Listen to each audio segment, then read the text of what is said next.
On March 8, 2014, around 12:25 in the morning, a routine day with clear skies, Malaysian Flight 370 was about to take off from Kuala Lumpur International Airport, carrying 227 passengers bound for Beijing, China. The said flight will be the most expensive, mysterious, and unsolved disaster in modern aviation history. Let us explore.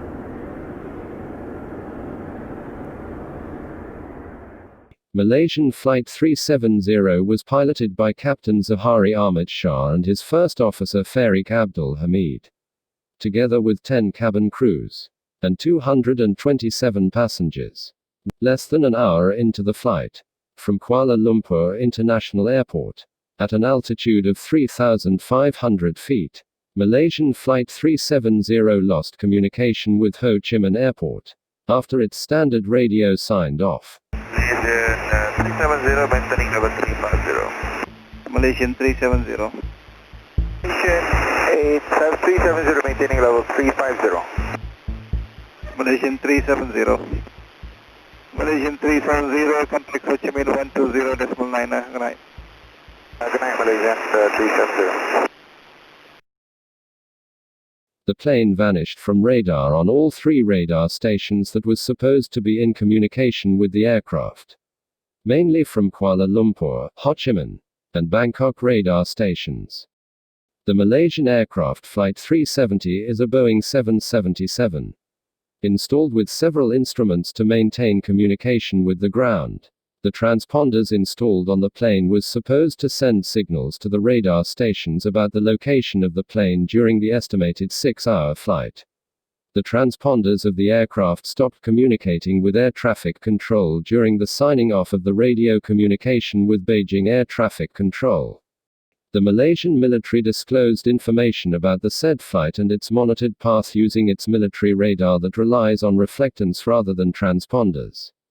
As per the report released to the public, between the Gulf of Thailand and South China Sea, the plane suddenly made an alteration to its flight path, turning on an almost 270 degrees back across the Malaysian peninsula, and making another turn around the island of Penang.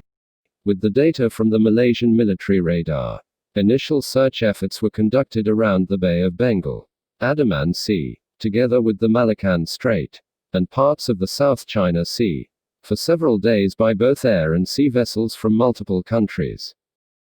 SATCOM or satellite communication was also checked from the ground station in Perth, Australia, 3 minutes after its disappearance from both satellite communication and radar detection. The plane requested to log back into the SATCOM system where it previously logged out. The plane remained logged in for more than 6 hours until it's eventually lost due to assumed fuel exhaustion. During the plane's interaction with the satellite, mandatory responses to satellites were provided by the plane automatically for every hour of its flight time, providing the investigators with additional information for the possible location of Malaysian Flight 370.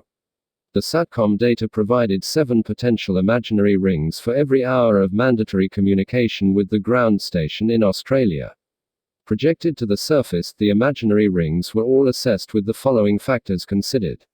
Mainly the fuel consumption, flight path, weather and speed, concluding on a possible location along the southern Indian Ocean.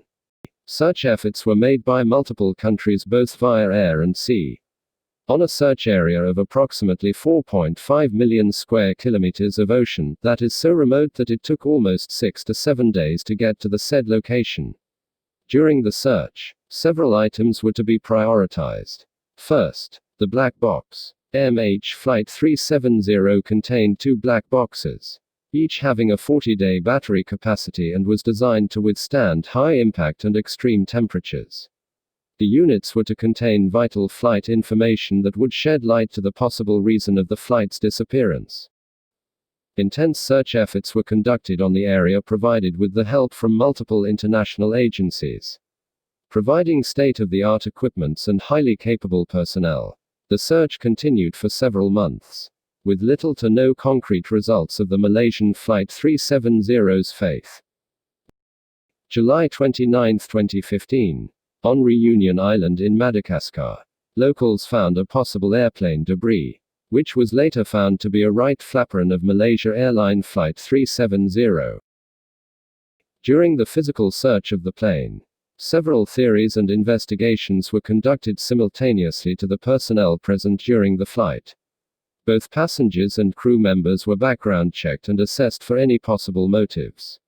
Along with the flight's personnel assessment, the cargo was also checked for the possibility of volatile or hazardous cargo that might cause any danger to the flight. Malaysian Flight 370 has a cargo capacity of 11 metric tons. As per inspection of the plane's cargo is a stack of lithium-ion batteries that are a possible source of fire. It was later ruled out, due to lack of evidence of burns in the debris found during the search. Cabin depressurization was also looked at by the investigators as the possible cause of the crash. The Malaysian military radar monitored the altitude of MH370. As per the data collected, the plane reached an altitude of 58,200 feet. Beyond the flight capabilities of the Boeing 777, the altitude then became 4,800 feet in less than a minute, indicating a possible nosedive of 50,000 feet in less than 1 minute, possibly causing cabin depressurization and loss of consciousness. Captain Zahari Ahmad Shah is captain of Malaysian Flight 370. A 53-year-old Malaysian citizen from Penang and was married with 3 children. Financial and personal backgrounds were conducted by local and international police to the captain. Suspicions arise due to the discovery of the personal flight simulator used by Zahari, which prompted a flight path similar to the flight path of the Malaysian Airlines Flight 370 during its disappearance. The Royal Malaysian Military Police report released on 2015 indicated that upon further scrutiny, the flight pattern presented on Zahari's personal flight simulator was concluded to be divided into 7 coordinates, meaning it was conducted on multiple flight simulation sessions and not on a single flight path.